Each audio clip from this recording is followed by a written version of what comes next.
Here, Manotick Florist, owner and designer. Today I'm talking to you from my own home. I've been out in the garden and now I'm bringing in my azalea plant. And I was remembering about all the customers that asked me about the azalea plants and how to take care of them once they've received one. That's because they know that I do enjoy the azalea plant and have a couple myself that I've had over the years. Now I'm bringing my azalea plant in now that it's fall. It's been out all summer underneath my lilac tree. And the thing that I always tell people to remember that this is a tree. It's not a tropical plant, even though it does produce beautiful tropical looking blooms, but it is a tree, and they originated in Italy up in the mountains. So it does like a cool and misty climate. I wait till after the first frost to give it a first frosting so it can begin its new season. And once the first frost is hit, I bring it into my summer porch. And I begin the acclimatizing process. I don't want to shock it going from cool to warm.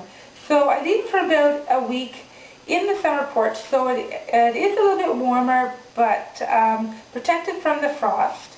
When I bring it in, the first thing I do is I take it out of the terracotta pot. Now this pot has been outside with my azaleas for a couple of years now, so it's beginning to get the weathered garden look, which is my personal preference, with the mosses and the dirt growing on it.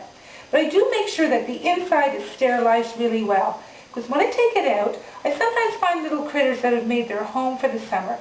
So don't be surprised if you find an earwig or a little wood beetle. Just shoot them away, sterilize your pot, and then now I'm going to have to clean my plant. Cleaning my plant is simple. I just use just soapy water, gently wash off any of the leaves, take off any debris, just from the summer weathering, and clip off any little dead branches.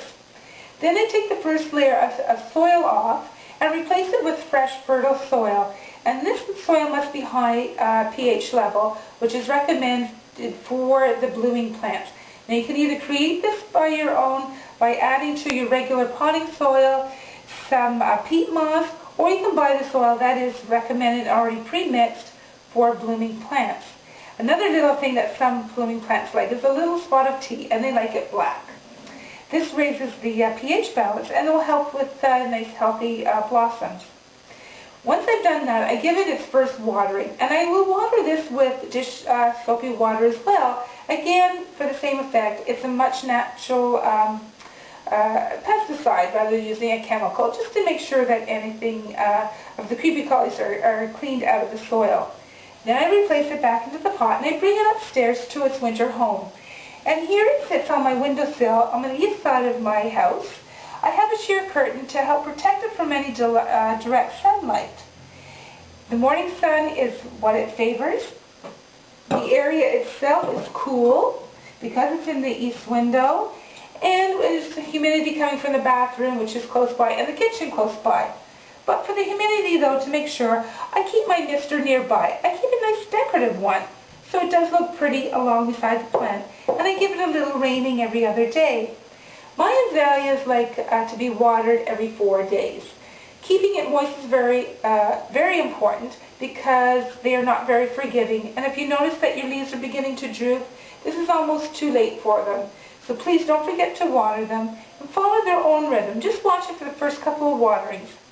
After about a month, I will begin to start giving it fertilization again, but not with every watering. Usually that will start up again in February when the spring season begins for the plants. Other than that, I sit and I wait. I notice a couple of blooms starting to come out now, getting ready to give me a show for my winter enjoyment.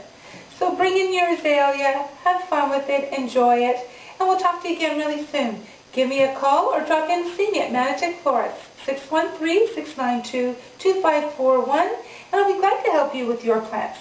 Take care. Bye-bye.